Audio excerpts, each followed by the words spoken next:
শরিয়া আইনের মুখে আমি থুতু নিক্ষেপ করি। জোরে বলেন না নাউজুবিল্লাহ।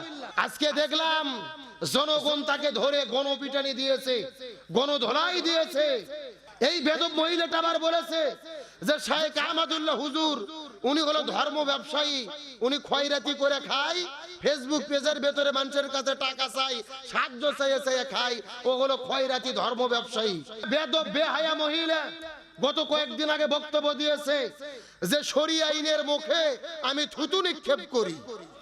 জোরে বলেন না নাউজুবিল্লাহ। আচ্ছা বলেন তো শরিয়া আইন মানে কিসের আইন? শরিয়া আইন মানে হলো কোরআনের আইন, শরিয়া আইন মানে হলো হাদিসের আইন। সুতরাং যেই বেদব মহিলা বলে আমি শরিয়া আইনের মুখে থুতু নিক্ষেপ করি, এ কাফের হয়ে গেছে। এই কুলাঙ্গার মহিলাকে আবারও তওবা করে কালেমা পড়ে মুসলমান হতে হবে। আমরা সরকারকে বলতে চাই 90% মুসলমানের দেশে কোরআন সুন্নাহর আইনের নীতিকে, শরিয়া নীতিকে যারা থুতু নিক্ষেপ করতে চায় এদের গ্রেফতার করে ফাঁসির দড়িতে ঝুলাতে হবে। আজকে দেখলাম জনগণ তাকে ধরে গণপিটানি দিয়েছে, গণধোলাই দিয়েছে। একটার ভিতরে প্রবাদ বাক্য আছে কামা তাদিনু তুদান, যেমন কর্ম তেমন ফল। এই বেদব মহিলাটা আবার বলেছে যে শায়েখ আহমদুল্লাহ হুজুর উনি হলো ধর্ম ব্যবসায়ী, উনি খয়রাতি করে খায়, ফেসবুক পেজের ভেতরে মানুষের কাছে টাকা চাই, সাহায্য চাইয়ে চাইয়ে খায়, ও হলো খয়রাতি ধর্ম ব্যবসায়ী। আমরা বেদব মহিলাকে বলতে চাই শায়েখ আহমদুল্লাহ হাফিজাহুল্লাহ তিনি ধর্ম ব্যবসায়ী না, তুমি হলো বেদব মহিলা, নষ্ট মহিলা, তুমি চামড়া ব্যবসায়ী। কথা বলে না কেন? আলেমদের বিরুদ্ধে যারা কথা বলে, আল্লাহর কোরআন বলেন উতুল্লিম বাদা যালিকা জানিন, এরাই হলো পিতৃ পরিচয়হীন অবৈধ জারদ সন্তান। কোন বৈধ সন্তান আলেমদের বিরুদ্ধে কথা বলতে পারে? আজকে আবার আইন মন্ত্রী বক্তব্য দিয়েছে যে মসজিদে মসজিদে ইমাম নিয়োগ দেওয়া হচ্ছে জান্নাতের টিকিট বিক্রি করার জন্য। ভালো করে বোঝেন, আলেমদেরকে টার্গেট করে কটাক্ষ করে বক্তব্য দিলেন। একটা কথা মনে রাখেন, জান্নাতের টিকিট কোনো মানুষ দিতে পারে না। জান্নাতের টিকিট কার হাতে? এ কথা বলে না, জান্নাতের টিকিট কার হাতে? আপনি আলেমদেরকে কটাক্ষ করে বক্তব্য দিচ্ছেন, মনে রাখবেন এই আলেম যদি না থাকতো জন্মের পরে আপনার কানে আজান হতো না। এই আলেম যদি না থাকতো আপনার বাবা মার বিয়ে হতো না। আলেম যদি না থাকতো আপনিও কালেমা পড়ে বিয়ে করতে পারতেন না। আবার এই আলেম যদি না থাকে মরার পরে আপনার জানাজা হবে না। জানাজা কে পড়াবে? নেতা। যেই নেতার পিছনে ওরা ঘোরে আর যেই নেতার দল করে সূরা ফাতিহা পড়তে দিলে 6 বার প্রসব করবে। কথা কোন না গা? আর আজকে আলেমদের কটাক্ষ করে কথা বলেন। আমরা আলেম ওলামা একতাবদ্ধ হতে হবে। আলেমদের বিরুদ্ধে যারা কথা বলবে, ইসলামকে নিয়ে যারা কটূক্তি করবে, এদের জানাজা কোনো আলেমের দ্বারা হতে পারে না। আর আমরা আলেম ওলামা যদি একতাবদ্ধ হই, ওরা কিছু করতে পারবে? পারবে না। তার বাস্তব প্রমাণ গত 8 বছর আগে এই বাংলাদেশের একটা সব্যসাচী কবি ছিল শামসুর রহমান। এই শয়তান বলছিল ফজর নামাজের যখন আজান দেয় মনে হয় ব্যবসা তার খরিদ্দারকে ডাকতেছে। নাউজুবিল্লাহ বলেন। এই বাটপার মরে যাওয়ার পরে আমরা ঢাকা শহরের সব আলেম ওলামা একদল হয়েছি, আর জানাজা কেউ পড়বো না। পুলিশ যাইয়া দেখে বড় মসজিদের ইমাম আগে পালাইয়া চলে গেছে, কিন্তু মুয়াজ্জিন আছে, মুয়াজ্জিনকে জোর করে ধরে নিয়ে এসেছে নামাজ পড়ানোর জন্য। মুয়াজ্জিন নামাজও পড়াইছে। নামাজ পড়ার পর আমরা জিজ্ঞেস করলাম, এই মুয়াজ্জিন তুমি কেন নামাজ পড়াইলা? মুয়াজ্জিন বলতিছে টেনশন করো না, আমি পেশাব পায়খানা করে ওযু করিনি, দোয়াও করিনি, বিনে ওযুতে বিনে দোয়াতে মার দিছি। তার কারণ হলো ওস্তাদের মার। এ জোরে কোন ওস্তাদের মার? শেষ রাতে তোমরা সারা জীবন হুজুরদেরকে মৌলবাদী রাজাকার বলবা, জঙ্গি বলবা, আর আমরা মরে গেলে তোমাদের জানাজা পড়ে জান্নাতে ঢুকে দেব। ওই ধান্দা বাদ দাও।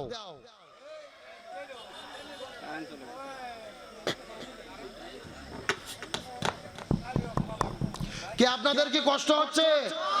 সুতরাং যারা আলেম ওলামাদের সঙ্গে বিরোধিতা করবে, কটাক্ষ করবে, এদের বিনা জানাজায় কবর দিতে হবে। ভালো করে বোঝেন, আমরা জান্নাতের টিকিট বিক্রি করি না। জান্নাতের টিকিট বিক্রি করেছে আল্লাহ, আমরা শুধু পথ দেখাইয়া দেই। আমরা কি দেখাইয়া দেই? দলিল আল্লাহর কোরআন সূরা তাওবার 111 নম্বর আয়াত।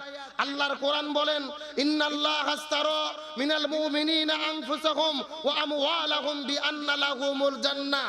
আল্লাহ বলতেছেন, আমি জান্নাত বিক্রি করে দিয়েছি ঈমানদার মুমিনদের কাছে জান এবং মালের বিনিময়ে। সুবহানাল্লাহ বলেন। সুতরাং যারা আল্লাহর জমিন আল্লাহর দ্বীন কায়েমের জন্য জান এবং মাল ব্যয় করবে তারাই আল্লাহর জান্নাতে যাবে ইনশাআল্লাহ। তাহলে চিৎকার করে বলতে হবে, শান্তির জন্য কয়টা জিনিস লাগবে? আরো জোরে বলেন। আমার প্রিয় বন্ধুগণ, মুসলমান ভাইরা গভীর মনোযোগ লক্ষ্য করুন। কোন দিকে নজর নাই, কোন দিকে তাকাতাকি নাই। ছোট্ট করে একটা মেসেজ দেওয়ার পরে আমি আপনাদের মধ্য থেকে বিদায় নিয়ে চলে যাওয়ার চেষ্টা করব। শান্তির জন্য রাসূল বললেন দুইটা জিনিস লাগবে, কোরআন ছাড়া জমিনের মধ্যে শান্তি আসবে না। যেই কথা আল্লাহ তাআলা কোরআনের মধ্যে কত চমৎকার করে বলেন, ওয়ামান আরাদা আন যিকরি ফাইন্না লাহু মাঈশাতান দানকা ওয়া নাহশুরুহু ইয়াওমাল কিয়ামাতি আমা। আরো জোরে বলেন দিকে আল্লাহু আকবার। সূরা তোহা 16 নম্বর পারার 19 নম্বর পৃষ্ঠার 13 নম্বর লাইন 124 নম্বর আয়াতে কারিমা। তাফসীর ইবনে কাসিরের মধ্য থেকে বলতেছি, আল্লাহ রাব্বুল আলামিন বলেন, এই পৃথিবীর মানুষেরা ভালো করে বোঝার চেষ্টা করো।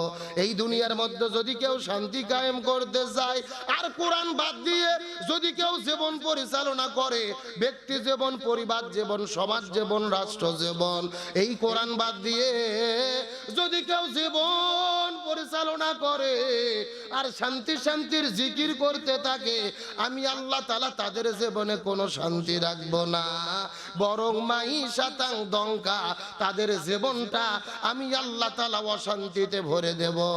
আর হাসরের ময়দানে এই মানুষগুলোদেরকে আমি অন্ধ করে উত্তোলন করব। জোরে বলেন নাউজুবিল্লাহ। যারা কোরআন মেনে চলবে না তাদের জীবনকে দনকা সংকীর্ণ বানায় দেবে কে?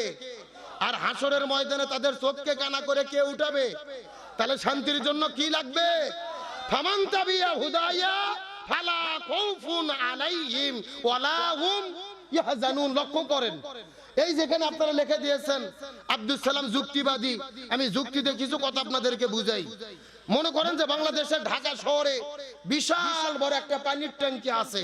যারা বলেন কিসের ট্যাঙ্কি? ওই ট্যাঙ্কির মধ্যে থেকে পাইপ দিয়ে দিয়ে বাংলাদেশের 64টা জেলায় পানি সাপ্লাই দেওয়া হয়।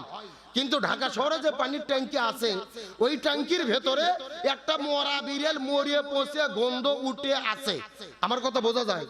এখন একটা পাইপ আস্তে আস্তে আস্তে আস্তে আপনাদের সাতক্ষীরা জেলা খড়িয়াটি বাজারেও এসেছে। এখন বলেন তো, পাইপ দিয়ে যেই পানি বের হচ্ছে ওই পানি ভালো না গন্ধ? কথা বলে না। এখন ওই গন্ধওয়ালা পানি বের হওয়ার পরে সাতক্ষীরা জেলার যত বড় বড় হুজুর আছে, ইমাম, মুয়াজ্জিন, খতিব, মুফতি, মুহাদ্দিস, ফকি, সব আলেমদেরকে ডেকে বলা হয়েছে, এই হুজুরের গোষ্ঠীরা এই যে গন্ধওয়ালা পানি বের হচ্ছে তোমরা ফু দিয়ে দিয়ে পরিষ্কার করো। হবে? আচ্ছা, সাতক্ষীরা জেলার হুজুর তো দূরের কথা, কাবা শরীফের ইমামও যদি আছে বিসমিল্লাহ বলে এই ময়লা পানি থু দেয়, পানি পরিষ্কার হবে চাচা? আচ্ছা বলেন তো, পানি পরিষ্কার করতে গেলে কি পরিষ্কার করা লাগবে? ওই ঢাকা শহরের ট্যাঙ্কি পরিষ্কার করা লাগবে। এটা কি বুঝতে পারছেন? এবার আসল ওয়াজ শুনেন, আসল ওয়াজ। এই বাংলাদেশেও শান্তি প্রতিষ্ঠার একটা ট্যাঙ্কি আছে যার নাম হলো সংসদ ভবন।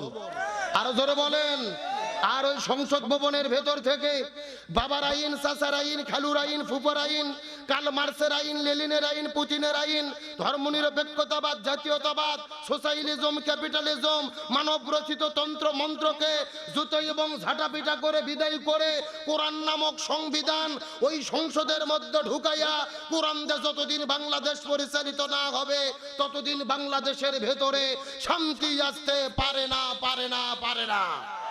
সুতরাং সমস্ত তন্ত্র মন্ত্রকে জুতো এবং ঝাঁটাপিটা করে বিদায় করে কোরআন পার্লামেন্টে ঢুকাইয়া কোরআন দিয়ে বাংলাদেশ পরিচালনা করার পক্ষে কারা কারা আছেন দুটি হাত আল্লাহকে তুলে দেখাইয়া দেন।